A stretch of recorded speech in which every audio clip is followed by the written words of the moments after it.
الحمدللہ رب العالمین والصلاة وصلی اللہ علی محمد وآلہ الطیبین الطاہرین اما بعد فقد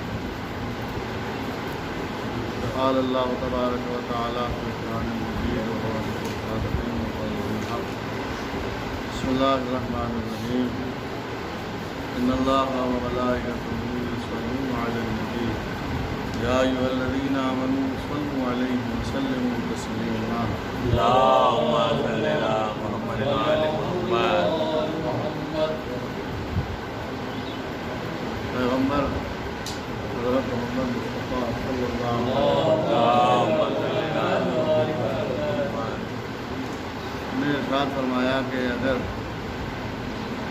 اس مہینے کے اعمال میں وزن پیدا کرنا چاہتے ہو، اپنے نماز روزے اور دوسرے اعمال میں اعمال خیر پہ اگر وزن پیدا کرنا چاہتے ہو یا اعمال خیر کو وزنی بنانا چاہتے ہو تو مجھ پر اور میری آل پر درود بھیجو۔ پیغمبر نے فرمایا کہ اگر وزنی اپنے اعمال کو کرنا چاہتے ہو تو مجھ پر اور میری آل پر درود یعنی صلوات کرو، اور جو یہاں صلوات پڑھے گا کل اس کا نام اعمال وزنی ہوگا، اس کا پلہ جو ہے اعمال کا بھاری ہوگا، کہ جو دنیا میں آل محمد علیہ السلام پر درود و صلوات کرتا ہے۔ لہذا ماہ مبارکہ رمضان ہے اور پیغمبر نے اپنے خطبہ شعبانیہ میں کسی پہلو کو ترک نہیں کیا ہے، ہر پہلو کے اوپر کچھ نہ کچھ پیغمبر نے بولا ضرور ہے۔ تو اگر ہر پہلو پر گفتگو کی جائے تو میرا خیال سے ایک ایک اشرا چاہیے ہے پیغمبر کے ایک ایک قول کے اوپر توضیحات و تشریحات بیان کرنا، اس سلسلے پھر احادیث آئیں گی، آیتیں آئیں گی وغیرہ وغیرہ، بہت ساری چیزیں پھر آ جائیں گی ایک ایک پیغمبر کے ٹکڑے اور جز کے اوپر۔ لہذا پیغمبر نے جہاں اور تمام باتوں کا ذکر کیا خطبہ شعبانیہ میں، وہیں پیغمبر نے یہ بھی ارشاد فرمایا کہ اس ماہ میں اعمال میں اگر پیدا کرنا ہے، اس مہینے میں آل محمد علیہ السلام پر صلوات کرنا۔ صلوات کا ایک اپنا بہت بڑا معیار ہے اور اس سے زیادہ وزنی کوئی عمل نہیں ہے۔ صلوات سے زیادہ کوئی وزنی عمل نہیں، صلوات سے زیادہ کوئی بھاری عمل نہیں، اس سے بڑا کوئی عمل نہیں، اس سے افضل کوئی عمل نہیں، اس سے اعلیٰ احسن جو کہہ لیجیے، اس لیے کہ ہر معاملے میں صلوات کا دخل ہے۔ نماز ہے اس میں، روزہ ہے اس میں، اور دیگر عبادات ہیں اس میں، سب میں صلوات کا دخل ہے۔ دعا مانگیے تو صلوات پہلے پڑھیے بعد میں پڑھیے، بغیر صلوات کے معاملہ حل ہونا ہی نہیں کسی بھی طرح سے، یا یوں کہہ لیں کہ بغیر آل محمد کے کہیں کوئی معاملہ حل نہیں ہونے والا۔ لہذا صلوات کو ہر عبادت میں شامل کرنا ہے، دعا سے پہلے دعا کے بعد۔ یہ دعا سے پہلے اور دعا کے بعد صلوات کیوں پڑھی جا رہی ہے؟ ظاہر سی بات ہے، ہم بغیر ایئر کے وہاں بھیج رہے ہیں، بغیر کسی اور چیز کے، کوئی ایسا دنیاوی وسیلہ نہیں ہے۔ اللہ کی بارگاہ میں بھیجنا ہے تو کوئی ایسا ہی وسیلہ ہو کہ جو اس کی پہنچ وہاں تک ہو اور ہم تک بھی ہو۔ لہٰذا آل محمد علیہ السلام پر صلوات بھیجی جائے اپنی دعا سے پہلے اور دعا کے بعد۔ آپ نے دیکھا ہوگا کہ پہلے زمانے میں، آج تو خیر موبائل اور انٹرنیٹ کا زمانہ ہے، لوگ یہاں سے لندن سے انڈیا، ہر جگہ پورے ورلڈ میں جو ہے میسیج انسان جہاں جہاں ہے وہ اپنے رشتہ داروں کو، احباب دوستوں کو بھیج دیتا ہے۔ خط و کتابت کا زمانہ ہی نہیں ہے۔ پہلے جب خط و کتابت کا زمانہ ہوا کرتا تھا تو کیا ہوتا تھا، خط لکھیے، پھر ایک لفافہ لے کر آئیے، اس لفافے کو ڈاک خانے میں لے کے جائیے، اس سے مہر لگوائیے، اور پھر اس کے اوپر بھی ایک دو ٹکٹ لگائے جاتے تھے۔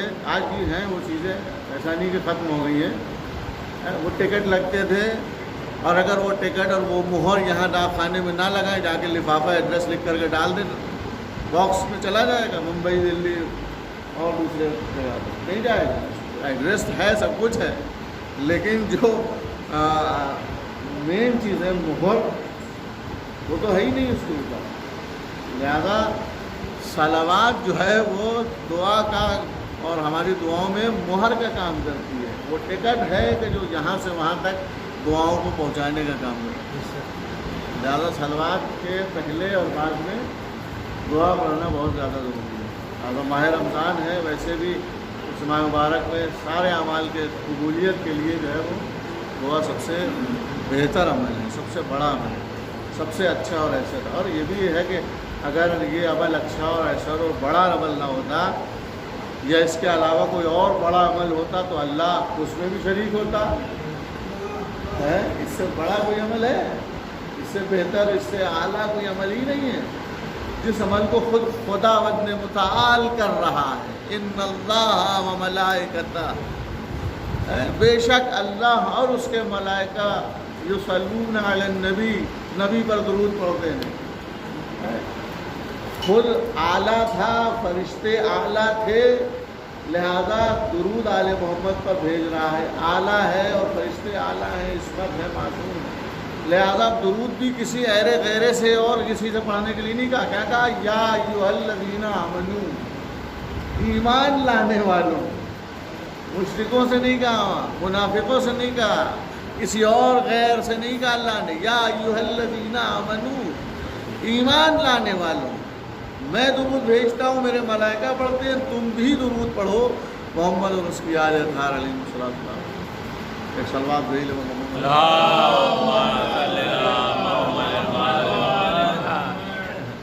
بڑا سخت ہے روزے میں بولنا. خیر, بے انتہا ثواب ہے صلوات کا. ہر عمل میں وزن کو پیدا کرنے کا کام صلوات ہے. صلوات کے ذریعے سے کھوئی ہوئی چیزیں واپس مل جائیں.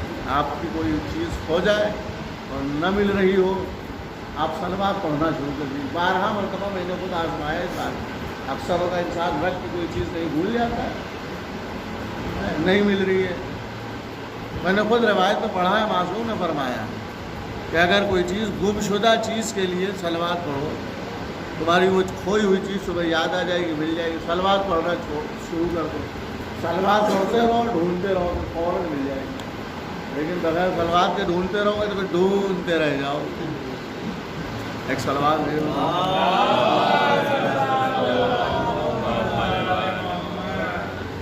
زیادہ صلوات بہترین عمل ہے. کوئی ہوئی چیز کے لیے اور بہت سارے اعمال کے لیے مختصر سے وقت میں ساری چیزیں کیسے بیان کی جا سکے. فقیری, تنگدستی دور کرنا ہے, رزق میں برکت کرنا ہے, بہت ساری چیزوں کے لیے صلوات بہت بڑا عمل ہے, کارگر عمل ہے. ایک فقیر تھا, نادار انسان, روز کام کے لیے جاتا تھا, کام نہیں لگ رہا تھا اس کا. ایک دن کام کے لیے گھر سے نکلا مزدور آدمی, مسجد کے پاس سے اس کا گزر ہوا تو مسجد میں ایک معلم جو ہے وہ درس دے رہے تھے اپنے بچوں کو بیٹھال کر کے, اور وہ درس میں صلوات ہی کی فضیلت بیان کر رہے تھے. وہ بیٹھا وہاں پہ دروازے پر بیٹھ کر وہ مزدور کام کے لیے جا رہا تھا, سننے لگا غور سے. تو وہ معلم, وہ استاد, وہ مولانا صاحب بیان کر رہے تھے کہ دیکھو جو بھی آل محمد پر صلوات پڑھتا ہے اللہ اس کو آسمان سے روزی عطا کرتا ہے. یہ انہوں نے سنا اور سننے کے بعد واپس گھر آئے, اپنی بیوی سے بتایا اور دونوں میاں بیوی مل کے صلوات پڑھنے لگے. دوسرے دن وہ کام کے لیے نکلے, جا رہے تھے, ایک کھنڈر کی طرف سے گزر ہوا, ٹھوکر لگی راستے میں. بہت جلدی سنا رہا ہوں وقت کے اندر, ورنہ تو بہت طویلی واقعہ.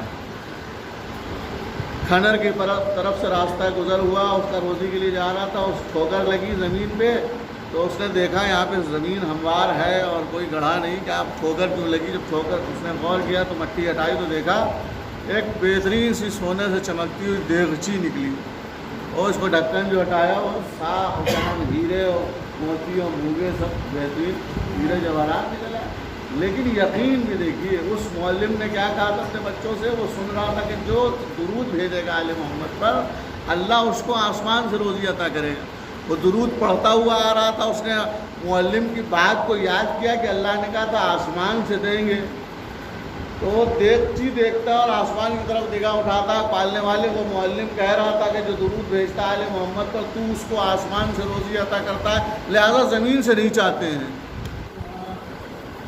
ہم اور آپ اگر ہوتے تو ادھر ادھر دیکھتے اور دیگچی اٹھا کے لے کے بھاگتے. اتنی دیر سے فقیری اس میں گزار رہتے, آج تو مال ہاتھ ہو گیا. دیگچی تو بہت بڑی چیز ہے، 10 روپے کا نوٹ آپ سڑک پہ ڈال کر دیکھ لیجیے، سب کا ایمان سامنے آ جائے گا صلوات پڑھنے والا۔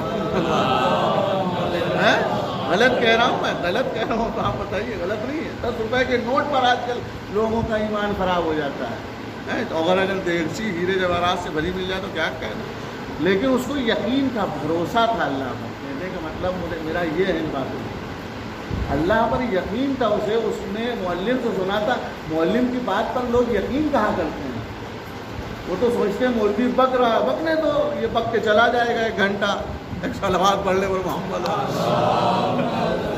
لیکن انہیں پتہ نہیں، جنہیں پتہ ہوتا جو عمل کرتے ہیں وہ اس کی بکواس پر وہ کارگر ہو جاتے ہیں، دنیا میں بھی اور آخرت بھی سنوار لیتے ہیں، اور جو اس کی بکواس کو بکواس ہی سمجھ کر رہ جاتے ہیں ان کی دنیا بھی برباد ہو جاتی ہے، آخرت بھی برباد ہو جاتی ہے۔ مسئلہ تو یہی ہے، ہم مولوی مولا کی نہیں سنتے تو مولوی کی کیوں سنیں؟ مولوی کیا ہے، مسئلہ ہے یہ۔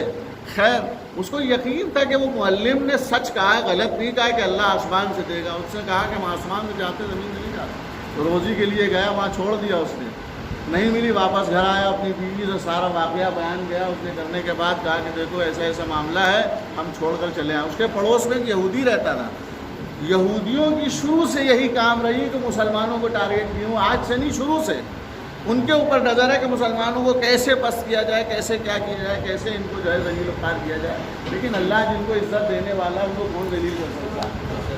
اب جو خود مسلمان خود سے ذلیل ہو جائے اس میں اللہ کا کوئی کام ہی نہیں ہے نا۔ اب وہ بیوی سے بیان کر رہا تھا، وہ یہودی پڑوس پہ کان لگا کر سن رہا تھا، اس نے اچھا فوراً اس جگہ پر پہنچا، پہنچنے کے بعد کھودا، دیکھا کہ دیگچی بغیر دیکھے بالے دیگچی کو اٹھا کر لے آیا گھر، جیسے ہی گھر لائیے دونوں میاں بیوی بیچارے گھر میں بیٹھے صلوات پڑھ رہے تھے، وہ جیسے ہی گھر لے کے آیا دیگچی کا منہ کھولا تو دیکھا سانپ اور بچھو۔ اب اسے دل میں یہ آیا کہ اس نے جو ہے مجھے سنانے کے لیے، مروانے کے لیے کام کیا کہ میں اٹھا لاؤں، مجھے سانپ بچھو کاٹنے اور میں مر جاؤں، کیوں نہ یہ سانپ بچھو اسی کے گھر میں ڈال دیں۔ دیکھیے یقین جب ہوتا ہے اللہ پر تو اللہ کیسے راستے بنا دیتا ہے۔ یقین نہیں ہے ہم لوگوں کو صحیح معلوم ہے، یقین، توکل، بھروسہ اللہ پر ہونا چاہیے۔ جس دن مسلمانوں کی یقین ہو گیا اللہ پر، لا الہ الا اللہ دل سے کہنے لگے تو پھر کسی کا کوئی خوف نہیں ہوگا۔ اس یہودی نے اپنے گھر کی چھت پر آیا، آنے کے بعد دیگچی کا منہ روشن دان سے اس کے صحن میں کیا اور اڈیلنا شروع کر دیا۔ وہ بیچارے میاں بیوی صلوات پڑھ رہے تھے بیٹھے، انہیں آہٹ لگی، کچھ برس رہا ہے اوپر سے۔ اب جو آنگن میں آ کے دیکھا تو ہیرے جواہرات برس رہے تھے۔ اس نے دوڑ کر اپنی بیوی کو بلایا، دیکھو دیکھو اللہ نے سچ فرمایا تھا اس مولوی نے کہ جو آل محمد پر صلوات پڑھتا ہے اللہ اس کو آسمان سے روزی عطا کرتا ہے۔ اس معلم نے، اس مسجد کے امام نے سچ فرمایا تھا، دیکھو اللہ آسمان سے روزی عطا کر رہا ہے، رزق برسا ہے۔ وہ دونوں زن و شوہر میاں بیوی اپنا بٹورنے میں لگ گئے، یہ کہتے ہوئے صلوات پڑھتے جا رہے۔ اس کو جیسے ہی لگا کہ یہ ہیرے برس رہے ہیں، اس نے روک لیا فوراً۔ جب روکا تو پھر دیکھا، پھر اس کو سانپ اور بچھو نظر آ رہے۔ کئی مرتبہ اس نے روک کر اڈیلنا شروع کیا، روک کر اڈیلا، لیکن اس کی قسمت میں وہی سانپ اور بچھو تھے، اور اس مسلمان کی قسمت میں اللہ نے اسی کے ذریعے سے روزی فراہم کرا دی۔ کہتے نہیں ہے کہ انسان اللہ پر یقین کر لے تو دشمن کی پاس سے بھی اللہ روزی دلا دیتا ہے۔ تو نتیجہ کیا ہوا اس صلوات کا؟ آپ نتیجہ دیکھیے کیا نکلا۔ نتیجہ یہ نکلا کہ جیسے ہی زن و شوہر نے دیکھا ہیرے جواہرات ہے، وہ یہودی پریشان ہو گیا کہ یہاں تو معاملہ کچھ اور ہے، سمجھ گیا کہ یہ معاملہ اسی کا ہے، یہ روزی اسی کے قسمت میں ہے، اللہ مجھے نہیں دیتا۔ اس نے سارا دیگچی کا منہ اس میں اڈیل دیا، سارا مال اس نے زن و شوہر نے بٹورا، اور وہ اپنے گھر کی چھت سے اترنے کے بعد اس کے دروازے پر آیا، دخل الباب کیا اور کٹائیے وہ باہر پہنچا مسلمان، دروازہ کھولا تو دیکھا پڑوسی یہودی کھڑا ہو۔ خیریت؟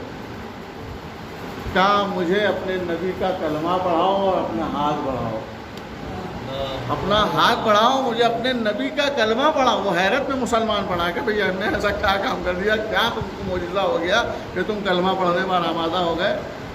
وہ کہنے لگا نہیں، مجھے یقین ہو گیا ہے کہ یہ جو مال تمہارے پاس آ رہا ہے یہ اللہ نے تمہارے حصے میں لکھا تھا، اور یہ معاملہ جو تم نے اپنی بیوی سے بیان فرمایا تو وہ میں سن چکا تھا، میں تمہیں ہلاکت کی غرض سے یہ سارا مال سانپ اور بچھو جو مجھے نظر آ رہے تھے تمہارے گھر میں ڈال رہا ہوں تاکہ تم ہلاک ہو جاؤ، لیکن اب مجھے یقین ہو گیا کہ یہ اس میں دخل اللہ کا ہے، بندے کا کوئی دخل نہیں، لہٰذا جو ہے مجھے اپنے نبی کا کلمہ پڑھاؤ، میں مسلمان ہونا چاہتا ہوں۔ آپ نے غور کیا، ایک فقیر کی فقیری دور ہو گئی، ایک تنگدست کی تنگدستی ختم ہو گئی، کس کے بدولت؟ آل محمد پر درود بھیجنے کے بدولت، صلوات پڑھنے کے صدقے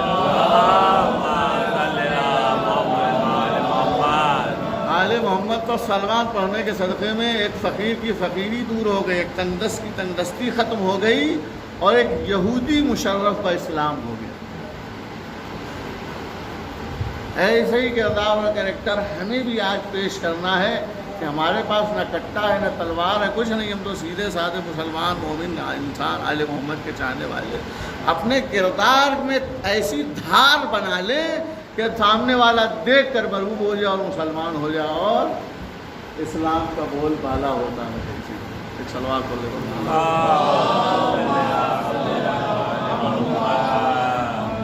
لہٰذا سب سے وزنی عمل اگر اس ماہ مبارک میں اس کے علاوہ کوئی ہے وہ آل محمد پر صلوات۔ صلوات ایک بہترین عمل ہے اور ایک وزنی عمل ہے، اور اس سے بہتر، اس سے اچھا اور اس سے احسن، اس سے اعلیٰ اگر کوئی اور عمل ہوتا تو ضرور خدا اس عمل کو بھی انجام دے رہا ہوتا، لیکن اس سے اعلیٰ کوئی عمل نہیں، لہٰذا اللہ اس عمل میں شریک ہے۔ سوچیے، ان اللہ و ملائکتہ، بے شک اللہ اور اس کے ملائکہ درود بھیجتے ہیں۔ اب مومنوں سے اللہ نے کہا یا ایھا الذین آمنوا، اے ایمان لانے والوں تم بھی درود بھیجو، تم بھی صلوات کرو۔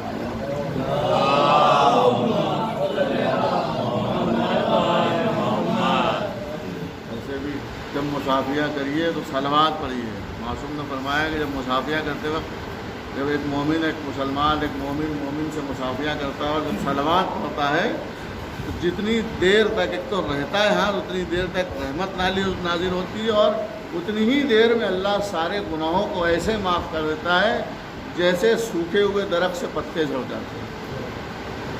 ایک مختصر سا چھوٹا سا جملہ ہے، کیا اللہم صلی علی محمد وآلہ۔ اس چھوٹے سے جملے میں اتنی برکت ہے کہ دنیا بھی ہماری سنور جائے اور آخرت بھی اچھی ہو جائے۔ ایک صلوات اور پڑھیں۔